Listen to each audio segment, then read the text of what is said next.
নিৰ্বাচন ছেপ্টেম্বৰ মাহত হ'ব। এনে ডিক্লেয়াৰ দিয়া নাই, অফিচিয়েলি ডিক্লেয়াৰ দিয়া নাই। তথাপিও আমি শুনি আছোঁ পূজাৰ আগত ইলেকশ্যনটো হ'ব বুলি আমি শুনি পাইছোঁ। মুঠতে খুব ভাল, আমাৰ BPF দলৰ পজিশ্যনটো চিপাহী চেয়াৰমেন হিচাপে খুব ভাল। আমি জিকাটো 100%।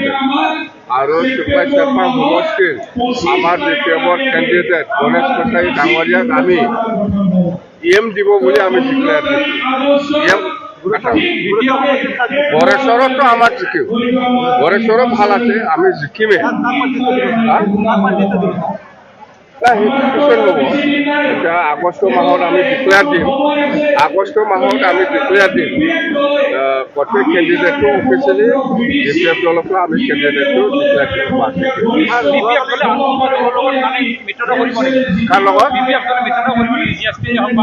BPF দলে কাৰো লগত মিত্ৰতা নকৰিব বুলি ডিচিশ্যন লোৱা আছে। GST লগত আমাৰ কথা বাৰ্তা চলি আছে। গতিকে আমি সেইটো ফাইনেল পৰ্যায়ত আহিব।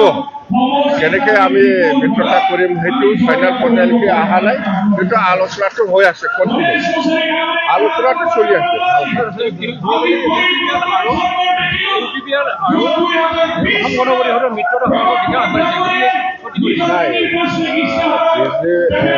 UPPL বা AJP লগত এনে মিত্ৰতা আছে, অকল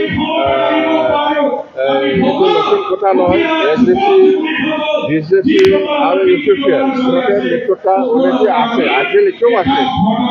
যাক BTC নিৰ্বাচনৰ ক্ষেত্ৰত অকলে খেলিম বুলিহে কৈছে, AJPও খেলিব বুলি কৈছে, BJPও খেলিব বুলি কৈছে, কংগ্ৰেছক খেলিব বুলি কৈছে। BPFক কোনো দলৰ লগত মিত্ৰতা নকৰিবলৈ খেলিম বুলি আজি দিনত ডিচিশ্যন আছে। যাক এতিয়া আমাৰ কণ্টিনিউ চলি আছে GSPৰ লগত আলোচনাটো কথা সেইটোৱে।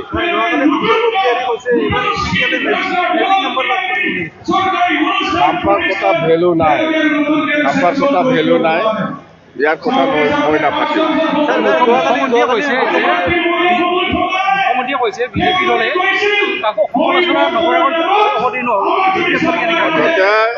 এই BTC নিৰ্বাচনত চবে চেষ্টা কৰি আছে, BJPও বহুত চেষ্টা কৰি আছে, আমি এপচুলুট ল'ম।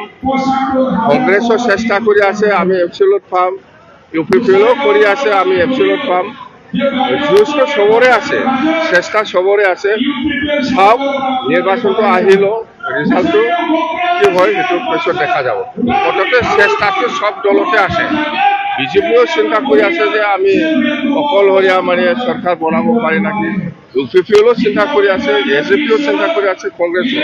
মুঠতে আজিৰ দিনত ক'ব গ'লে BTC অঞ্চলত BPFে সবচে ভাল পজিশ্যনত আছে। এণ্টায়াৰ BTC কথা সেইটো।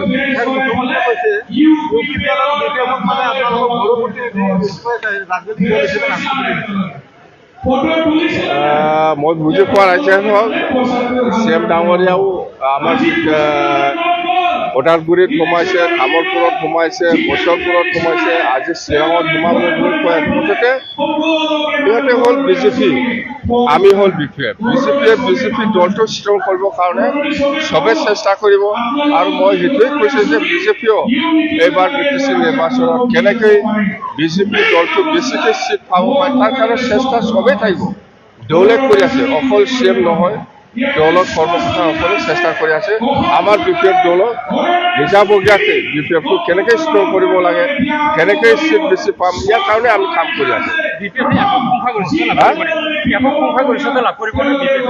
BPFটো BJPতকৈও বেছি পাব, UPPLতকৈ বেছি পাব, কংগ্ৰেছতকৈ বেছি পাব। মুঠতে BPFে চবতকৈ বেছি আসন লৈ পেলাই চৰকাৰ বনাবলৈ গৈ আছে অহা ছেপ্টেম্বৰ মাহত।